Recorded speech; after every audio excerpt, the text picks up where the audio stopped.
வணக்கம், வந்தனம், ஸ்வாகதம் and hello மக்களே. இன்றைக்கி நம்ம செல்ஃப் லவ் எப்படியா வந்து பண்ணுறது, செல்ஃப் லவ் எப்படி கொண்டு வர்றது, நம்ம எப்படி முதல்ல ஆரம்பிக்கிறது, எப்படி நம்ம அதை பராமரிக்கிறது, என்னென்ன மாதிரி அதை கொண்டு போகிறதுன்னு பார்க்கலாம். உங்களுக்கு இருக்கிற ரொம்ப பெரிய பயமே என்ன அப்படின்றத பற்றி சொல்லுங்கள். இப்போ ஒருத்தருக்கு எப்படி இருக்கும் அப்படின்னா, நம்ம சுயநலமாக இருந்துட்டோம் அப்படின்னா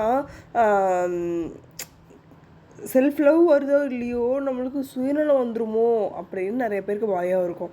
அதாவது நம்ம ஒரு குறிப்பிட்ட விஷயத்துலேயே மூழ்கி நுழைச்சிருவோமோ அப்படின்னு அதில் சில பேர் பயப்படுவாங்க. அப்புறம் சில பேருக்கு பாதிப்பில் பயம் இருக்கும். அதாவது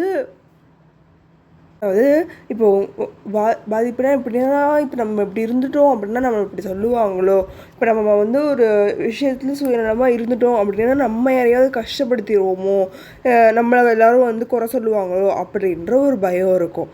இப்போது சில பேருக்கு மாற்றத்தில் பயம் இருக்கும். இப்போது ஒரு சில பேர்லாம் வந்து அவங்களுக்கு ரொம்ப பிடிச்ச விஷயமே இப்போ வந்து பேப்பர் படிக்கிறது,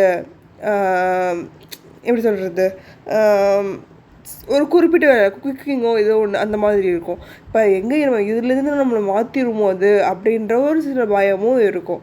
அதுபோல் சில பேருக்கு நமக்கு தகுதியற்றவர்கள் அப்படின்னு சொல்லிடுவாங்களோ அப்படின்னு ஒரு பயம் இருக்கும். இது வந்து ரொம்ப சுயநலமாக இருக்கான், ஒன்றுத்துக்குமே லாய்க்கு இல்லைங்க அப்படி. உங்களுக்கு பிடிச்சமான விஷயத்த நீங்கள் லவ் பண்ணுறதுக்கு யார் என்ன பேர் வச்சா என்னங்க? நீங்கள் முதல்ல உங்களை விரும்புங்க.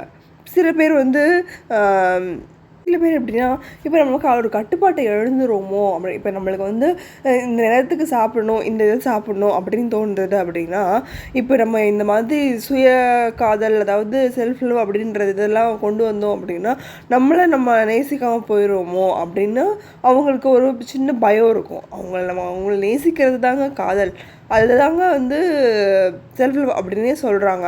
நீங்கள் அதை நினச்சி ஒரு இடத்துல கூட நீங்கள் பயப்பட தேவையில்ல.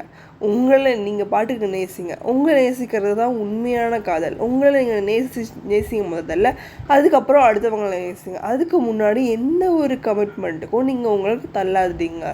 அதுதான் ஒரு முக்கியமான விஷயம்.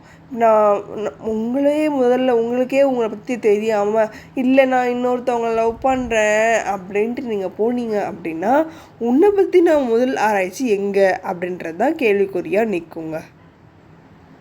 லைக் அண்ட் ஷேர் பண்ணுங்கள், சப்ஸ்கிரைப் பண்ணுங்கள்.